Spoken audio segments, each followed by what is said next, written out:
ময়া বাড়ির ময়া করো না, তোমাকে তোমার দিনের জন্য নিজেকে উৎসর্গ করতে হবে। এটা নিয়ম ইসলামে। সাহাবা হুজুররা উৎসর্গ করেছে না করেনি? উৎসর্গ নিজের জীবনকে উৎসর্গ করে দিয়েছে না দেয়নি?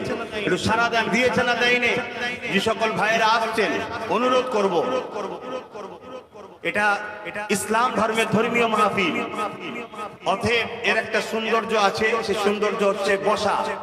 তাই যারা আসছেন বলবো বসুন, আর চটে বসলে ইজ্জত যাবে তা নয়। যদি আপনি আল্লাহকে খুশি করার জন্য চটে বসেন তাহলে আপনি কামিয়াবি হবেন। আব্বাস সিদ্দিকীকে খুশি করার জন্য বসে কোনো লাভ নাই, আল্লাহকে খুশি করার জন্য বসতে হবে। আমাদের সবকিছুর উদ্দেশ্য থাকবে কে? জোরে বলুন কে? আরো জোরে শাহাদাত আগুন তুলে বলুন কে? এটা আমাদের উদ্দেশ্য থাকবে, মাকসাদ একটা জীবনের, যিনি আমায় সৃষ্টি করেছেন তার জন্য সবকিছু করব। আজ বড় দুঃখ লাগে, আমরা কখনো কোন ধর্মের বিষয়ে কোন মানুষের ব্যক্তিগত জীবনে আঘাত দিই না, কিন্তু বারবার দেখুন আমার ধর্মীয় কালচার, আমার ধর্মীয় রীতি, আমার ধর্মীয় নীতির উপরে বারবার একদল অশুভ মানুষের আঘাত হচ্ছে না হয়নি। আজ বড় দুঃখের বিষয়, মিডিয়া খুললে পেপার দেখলে দেখা যায় কোথায় মসজিদের উপরে আঘাত, কোথায় মসজিদের মাইকের উপরে আঘাত, কোথাও মসজিদের আযানের উপরে আঘাত, কোথাও মসজিদের উপরে অশুভ ঝান্ডা, কখনো মসজিদে নামাজির মুসল্লিদের উপরে মার, কখনো ইমামকে মার, কখনো পর্দার উপরে আঘাত, কখনো কোরআনের উপরে আঘাত। একদল অশুভ শক্তি দিচ্ছে না দেয়নি? একটু আওয়াজ দিয়ে বলবেন দিচ্ছে না দেয়নি? কিন্তু মনে রাখবেন তারা দিয়ে কামিয়াবি, আর আমরা আমার নিজের ধর্মের জন্য কথা বলতেও কামিয়াবি হতে পারছি না। এর দুটো কারণ, এক হচ্ছে তাদের পিছনে আমার ধর্মের তথাকথিত কিছু মুনাফিক মৌলভী সাহেবরা জড়িয়ে আছে। মাফ করবেন খারাপ লাগলে, সত্য কথা বলছি আল্লাহর জন্য, রাসূলের জন্য। দ্বিতীয় নম্বর কথা হলো কি, তাদের হাতে একটা শক্তি আছে, যে শক্তি দ্বারা তারা আমার দিনকে মিটায়, আমার ধর্মকে মিটায়। সেই শক্তিটা কিন্তু আমাদের হাতে না। তাই মনে রাখবেন, আপনি একটা সাপ পুষলেন দুধ কলা খাইয়ে, আর আমি আপনাকে বারবার বললাম যে খাবাস নিও, কিন্তু বড় হলে কামড়াবে, খাবাস নি বড় হলে কামড়াবে, খাবাস নি বড় হলে কামড়াবে। কিন্তু এখন সেই সাপ এলাকার মানুষকে কামড়ানো তো দূরের কথা, গিলে খেয়েছে। সাপটা পুষেছেন আপনি, আপনি খাননি, কিন্তু শাস্তি আপনার হবে না? হবে না? আজ আমরা মসজিদ ভাঙিনি, মাদ্রাসা ভাঙিনি, কোরআন বিরোধী করিনি, হিজাবের বিরোধী করিনি, কিন্তু যারা করছে তাদেরকে যে পাওয়ারটা কিন্তু আমরাই দিয়েছি। এর জন্য আমাদের বড় শাস্তির ভোগ হতে হবে না? হবে।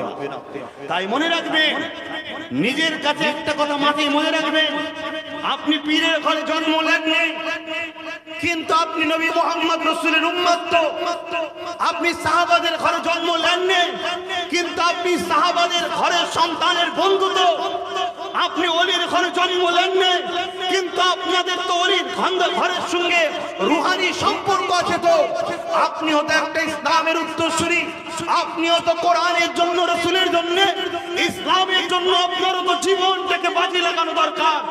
আপনাকে ভাবতে হবে, আমি কখনো কারো ধর্মীয় বিষয়ে মাথা দিই না, কাউকে আঘাত দিই না, কিন্তু বারবার ঘুরিয়ে ফিরিয়ে আমার ধর্মীয় কালচার, আমার ধর্মীয় নীতি, আমরা একত্রিত হলে, আমরা নামাজে গেলে, আমরা ইসলামিক জনসভা করলে, আমরা ইফতার মাহফিল করলে একদল মানুষের বুকে ব্যথা ওঠে কেন?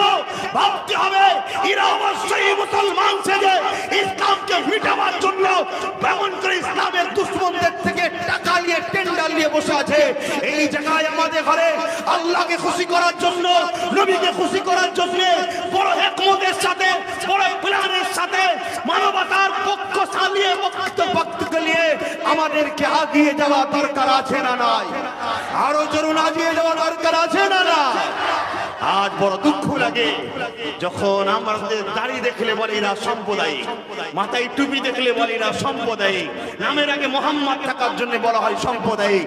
আজ তোমার মুখে দাঁড়িয়ে নেই, তোমায় সাম্প্রদায়িক বলেনি, ইসহাক সিদ্দিকীর মুখে দাঁড়িয়ে আছে তাই সাম্প্রদায়িক বলছে, তোমার গ্রামের ইমামকে সাম্প্রদায়িক বলছে। কিন্তু আজ তুমি দাঁড়িয়ে রাখোনি, কাল যখন তোমার 40 বয়স হবে, হতে যাবে, ফিরে এসে দাঁড়িয়ে রাখবে, তুমিও কিন্তু সাম্প্রদায়িক।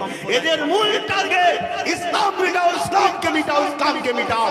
তাই আমি বলতে চাই, আমাকে আমার মতো বাঁচতে দিন, আমাকে আমার মতো বলতে দিন। ইসলামের কোনো একটা কথা মানবতার বিরুদ্ধে নেই, ইসলামের কোনো কাজ মানব বন্ধনের বিরুদ্ধে নেই, ইসলামের কোনো কাজ ইনসানিয়াতের বিরুদ্ধে নেই, ইসলামের কোনো কাজ মাতৃভূমির বিরুদ্ধে নয়। তাই আমার ইসলাম যখন আমাকে সব কিছু নিয়ে চলার তো শিক্ষা দিয়েছে, আমি সব কিছু নিয়ে চলতে চাই। কিন্তু দুঃখের বিষয়, যারা আমাদেরকে রোকে একটাই কারণে তারা রুখতে পারে, ওটা আমাদেরই দোষ, আমাদেরই দোষ, আমাদেরই দোষ। ওই দোষটা আমরা করেছি। আজ যখন যুবক নওজোয়ান তরুণ ছেলেদের সেই ভুলটা ভেঙেছে, সেই ভুলটা ভাঙার পরে যখন নিজের ঘরকে কুচোতে চাইছে, তখন তারা যারা ইসলামকে মিটাবার জন্য, ইসলামের দুশমন যারা, ইসলাম আরেকটা কথা বলি ভাই, অসুবিধা হচ্ছে। ইসলাম শব্দটার মানেটাও জানা দরকার। ইসলাম মানে কি? সকলে বলুন, শান্তি। অর্থাৎ সালাম থেকে এসেছে, এই অর্থটা সালাম থেকে এসেছে শান্তি, যার মানে হলো যে কাজগুলোতে শান্তি আছে। ইসলাম কাকে বলে? ইসলাম অসহায়কে আশ্রয় দিবার নাম ইসলাম, এই বস্ত্র গরিবকে দিবার নাম ইসলাম, গরিবদের মুখে হাসি ফুটাবার নাম ইসলাম, ক্ষুধার্তকে খানা খাওয়াবার নাম ইসলাম, মা বাপকে ভালোবাসার নাম ইসলাম, প্রজাদেরকে নিরাপদে রাখার নাম ইসলাম, রাষ্ট্রকে ভালোবাসার নাম ইসলাম, মাতৃভূমির জন্য কথা বলার নাম ইসলাম, মাতৃভূমির জন্য লড়াই করার নাম ইসলাম, মনুষ্য জাতির কল্যাণের জন্য কথা বলার নাম ইসলাম, গরিবদের পাশে দাঁড়ানোর নাম ইসলাম, বড়দেরকে সম্মান করার নাম ইসলাম। নামাজ যেমন ইসলাম, রোজা যেমন ইসলাম, হজ যেমন ইসলাম, যাকাত যেমন ইসলাম, দান খায়রাত যেমন ইসলাম, ঠিক তেমন আপনার পাড়ায় একজন খোঁজবাবু আছে, কয়লা পাড়া আছে, বাগদি পাড়া আছে, অন্য ধর্মের মানুষ আছে। সেই মানুষ যখন বিপদে পড়বে, তার পাশে দাঁড়িয়ে বিপদ মুক্ত করার নাম হলো ইসলাম। জোরে বলুন সুবহানাল্লাহ। কিন্তু দুঃখের বিষয়, আজ ইসলামকে বোঝেইরা সবই, তথাপি ইসলামীরা বিরোধী করে কেন? কেন একদল ধর্ম ব্যবসায়ী আছে সমাজে, যাদের জন্য ইসলাম বড় আলো, ইসলাম একটা আলো।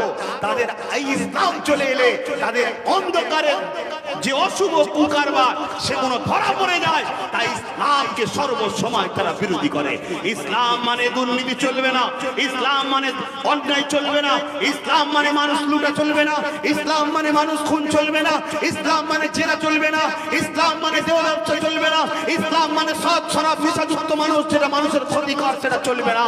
ইসলাম ওই খাদ্যকে হালাল করেছে, ওই খাদ্যগুলোকে খাবার কথা বলেছে যে কোনো খেলে মানুষের উপকার হয়, এর নাম হলো ইসলাম।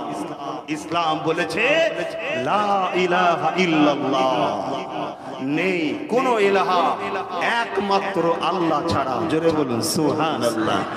মুহাম্মদ রাসূলুল্লাহ, আগে যতজন এসেছে সবাই সত্য, আখেরি রাসূল মুহাম্মদুর রাসূল। জোরে বলুন সুবহানাল্লাহ। এটাই হলো ইসলাম।